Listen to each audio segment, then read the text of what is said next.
Shalom, shalom, j'espère que vous allez bien. Alors, ce Shabbat est un Shabbat très particulier parce qu'il y aura deux parachutes, Vayakel Pekoudé, et Pekoudé notamment qui termine, qui achève le livre de Shemot. Et donc, on va rentrer dans un nouveau livre, aussi bientôt Bezrat Hashem dans un nouveau mois. Donc, c'est une période aussi de renouvellement, une période extrêmement importante. Et on marche peu à peu vers Pessah et vers la libération finale. Nous avons pu célébrer Purim dans la joie et avec tous les miracles qui ont pu arriver. Et en fait, je voulais, à travers cette paracha Pekoudé, Vaïgal Pekoudé, rendre hommage à toutes les femmes. À toutes les femmes, à toutes les bêtes Israël. Parce que ce qu'on va retenir et le commentaire sur lequel je voudrais qu'on insiste pour ce Dvar Torah, c'est que le livre de Shemot, cette paracha qui termine le livre de Shemot, la paracha Pekoudé, est très riche en rebondissements. Mais dans tout Shemot, on a pu voir la puissance, la grandeur féminine dans l'histoire de notre peuple et de notre Torah. Et ce cours est spécialement dédié à la mémoire, l'Elohim Nishmat de Mazal Tov Biton, Bat Soleika, qui nous a quittés.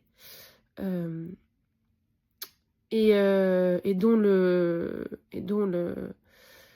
départ nous laisse un très grand vide, qu'elle puisse reposer en paix, que par tous nos mérites, que par toutes nos études, que par ce Dvar Torah, son âme puisse s'élever très très très haut, et qu'Akadosh Baruch Hu apporte toute la consolation à toute sa famille et à ses filles plus particulièrement.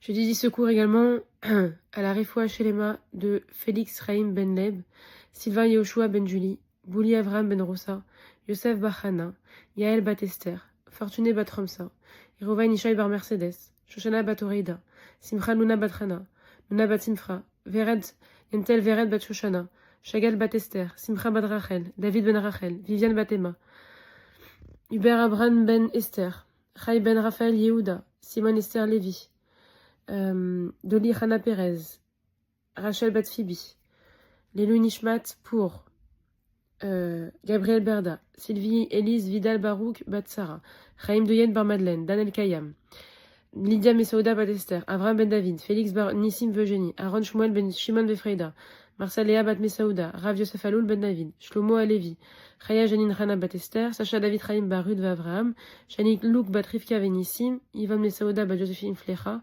Linda Esther Bat Kamuna, Urida Bat Esther Alevi Bat Dod, Rachamim Dod Bar Mesaouda, Chana Bat Juitaïo Levet Kohen, Israël Bar Ruda Verachamim, Rav David Agon Bar Hamsa, Yehuda Ben Mesaouda, Chaya Bat Perla, Touvia Bat Yedede et tous ceux qui sont partis depuis le 7 octobre. D'excellents Yeladim pour Sarah Simcha Bracha Bat Rachel, un excellent Zivoug et Choupa Vekarov pour Ayala Batia Adasa Bat Simcha, Yentel Vered Bat Shoshana, Anael Bat Sipor Rachel et Léana Bat Nathalie, Amen Ve Amen Kenye Ratson. Et donc on va voir dans le livre de Shemot la puissance de la femme. Ce qui est assez incroyable, c'est que le livre de Shemot, c'est un livre qui est extrêmement riche. C'est un livre avec des élévations extraordinaires, des moments extraordinaires, que ce soit la Torah, que ce soit la sortie d'Égypte, que ce soit... Il y a tellement de choses, des éléments qui ont été puissants, qui ont forgé le peuple juif, et des moments de haut, de bas, des moments extrêmement difficiles, comme la semaine dernière, la vache rouge, ou encore le veau d'or, etc. Donc des moments un petit peu en dents de scie, et voilà. Mais ce qui est important, c'est qu'on va voir que dans toutes ces épreuves et dans toutes ces étapes, les femmes ont joué un rôle tellement important et si primordial. Et ces cours de Torah, de Parashat Torah, étant comme particularité d'avoir une orientation et plutôt d'étudier vraiment la Paracha avec une vision féminine pour préparer Shabbat, que eh bien, cette Paracha Pekoudé, elle met en l'honneur toutes les femmes, toutes les femmes, toutes les jeunes filles, toutes les mamans, toutes les épouses, toutes les grand-mères, toutes les tantes, tout le monde, toutes les bêtes Israël. Vraiment. Et je vous remercie d'écouter ce cours et que vraiment que toute notre filote soit exaucée. Amen, ve amen. Et que le mérite de Tzadeket puisse toujours nous accompagner et bien sûr de nos mères, nos matriarches puissent nous accompagner, nous bénir, nous protéger et qu'on ne connaisse que des joies. Amen, ve amen. Alors, le livre de Shemot débute par les noms des Bnei Israël qui sont descendus en Égypte, famille par famille. Et puis, au fur et à mesure, tout s'agrandit et vient le moment de l'esclavage. Et ensuite, il y a la naissance de Moshe Rabbeinu, les 10 plaies, la mer Rouge, on ouvre, etc. Et le peuple juif se prépare à revoir la Torah, mais ils seront attaqués par Amalek, l'ennemi juré, etc. Ensuite, le don de la Torah sur le mont Sinaï, ce moment exceptionnel, et malheureusement le veau d'or, et on tombe, et grâce au mérite de Moshe Rabbeinu, Akadosh Baruch Hu nous pardonne, et on reçoit l'ordre, et le mérite, et l'honneur de construire le tabernacle, pour que la Shrina, pour que la présence divine puisse résider parmi eux. Et donc, le livre de Shemot se termine sur ça, sur ce sanctuaire portatif, l'inauguration de ce sanctuaire portatif, grand moment de sainteté pour que la Shrina, vraiment la présence divine, malgré tout ce qui s'est passé, Akadosh Baruch Hu, son amour étant infini, il a dit « Je serai avec vous, désormais ». Voilà, la Shrina, elle sera là. Et mais à un moment, il y a quelque chose qui doit retenir notre attention, c'est l'élément féminin. En toile de fond, les femmes dans Shemot, mais dans toute l'histoire de notre peuple, mais on va reprendre les points de Shemot et on va montrer quels ont été les personnages féminins qui ont marqué ces instants et qu'est-ce qu'on doit en retenir. Donc, Shemot, ça s'ouvre au moment où Yaakov arrive en Égypte. Il y a 70 hommes. Il y a les Midrashim qui nous parlent de 2 femmes d'exception. Il y a la Yocheved, la mère de Moshe Rabbeinu, qui va naître entre le départ de la terre d'Israël et l'arrivée en Égypte, et Serai, Bat Asher, qui est la petite fille de Yaakov, qui va annoncer en jouant et en chantant à Abraham que son fils Yosef est encore vivant. Et Sérar sera également celle qui révéla à Moshe où reposaient les ossements de Yosef avant de quitter l'Égypte. Et puis on a l'esclavage, le moment de l'esclavage. Il y a 2 femmes qui se distinguent, Shifra et Peoua. Donc Shifra c'est Yocheved et Peoua c'est Myriam, la sœur de Moshe Rabbeinu.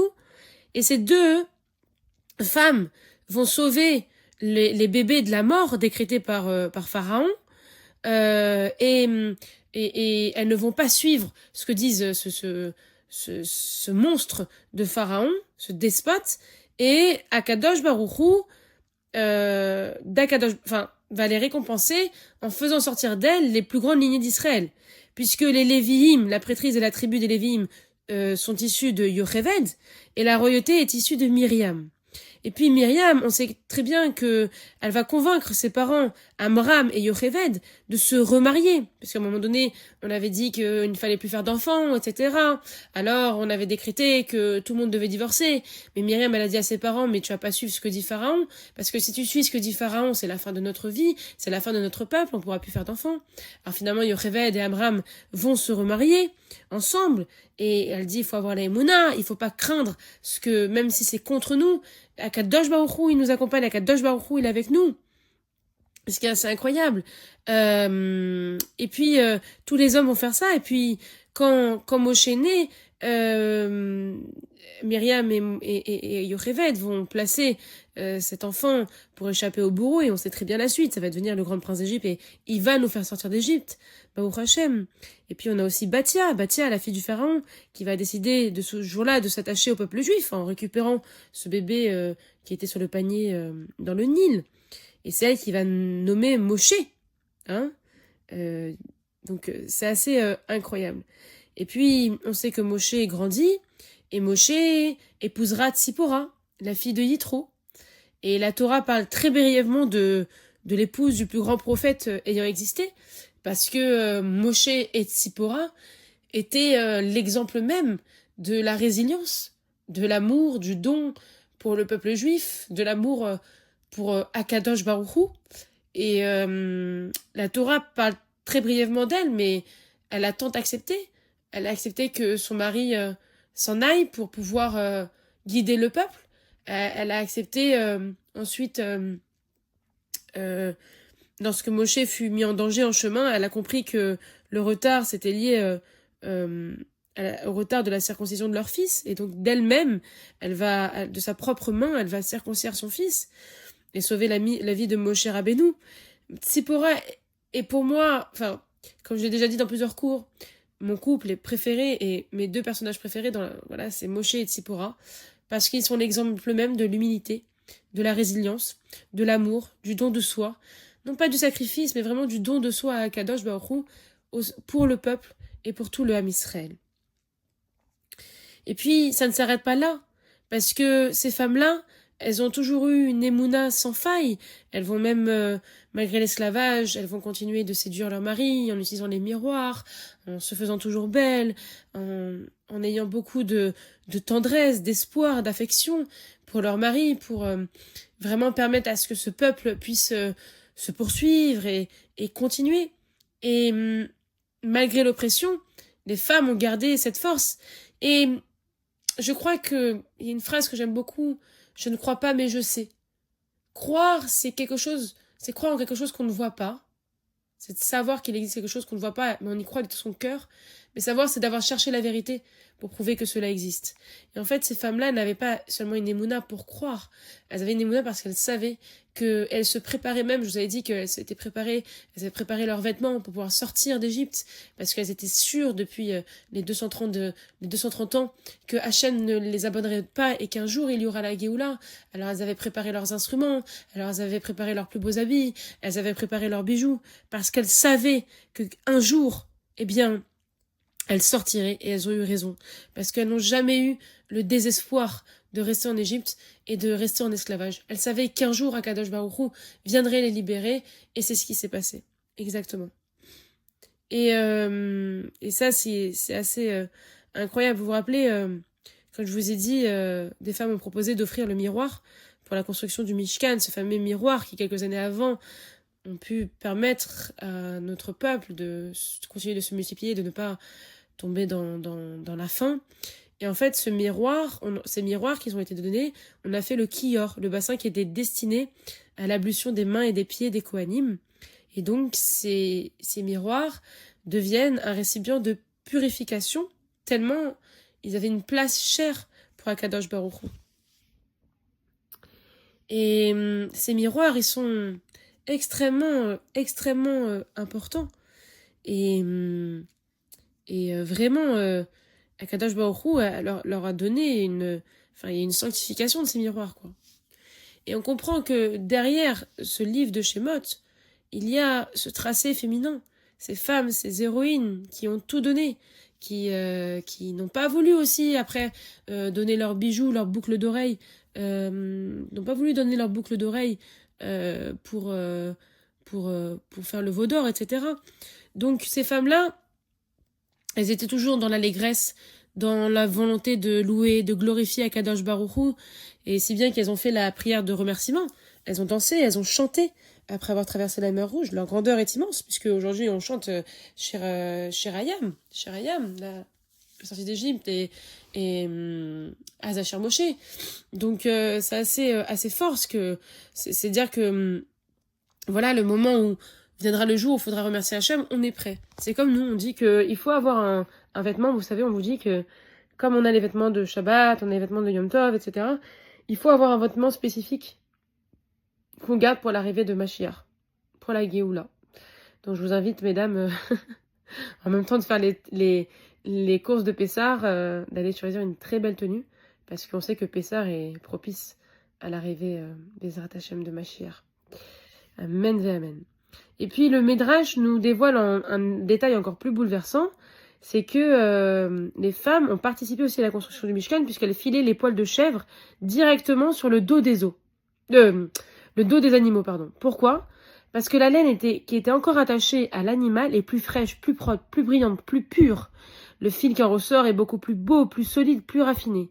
Et elle voulait tellement que le travail doit être de haute qualité, parce que c'est pour Akadosh Baruch Hu qu'elles ont choisi la méthode la plus difficile, la plus exigeante. Elles ne cherchaient ni la facilité, ni la rapidité. Elles ont pris le temps de faire des choses, elles ont mis du cœur à leur travail, à leur ouvrage, et elles ont donné le meilleur d'elles-mêmes. Elles ont tissé avec leurs mains, mais surtout avec leur cœur. Et derrière l'histoire du peuple, c'est de comprendre que ça soit en exil ou libéré, derrière tous ces miracles, la construction de Mishkan, il y a une force discrète, humble, mais tellement essentielle et tellement forte, c'est la force féminine. Sans Sérach, on n'aurait pas eu la mémoire. Ça a été les gagnantes de la mémoire. Yocheved, c'est le courage. Myriam, celle qui veille, celle qui chante. Batia, celle qui sauve. Tzipora, celle qui agit au moment décisif, et celle qui est dans la résilience. Sans ces femmes, armées de leur miroir, qui ont refusé de désespérer, qui ont maintenu la vie. Toutes ces femmes qui, lors de la sortie d'Égypte, ont fait avancer leurs enfants, les bétails, ont donné de la force à leur mari pour avancer, de sourire, de chanter, et que même si c'était un moment où on ne savait pas où est-ce qu'ils allaient, elles avaient la émouna, et le bitachon. Et l'histoire aurait été différente. Alors pour toute cette sadéquette, pour toutes nos matriarches, pour toutes ces femmes qui depuis la nuit des temps, depuis la création de ce monde, se battent, continuent de se battre pour sauver notre peuple, pour être des femmes exemplaires, pour être vraiment Eshet Raïl, la femme vertueuse. Merci à vous toutes. Merci à nos mamans, merci à nos grand-mères, merci à nos tantes, merci à nos sœurs, merci à nos nièces, merci à nos cousins, nos cousines, merci à nos amis, merci, merci à toutes les femmes, à toutes les Bat Israël, merci d'être vous, merci à vous toutes d'être ce que vous êtes, merci pour les lumières que vous êtes, qu'Akadosh Baruch Hu vous protège, vous bénisse et vous donne le meilleur. Donc tout Shemot raconte l'histoire de cette nation et que la femme, elle a une place si importante.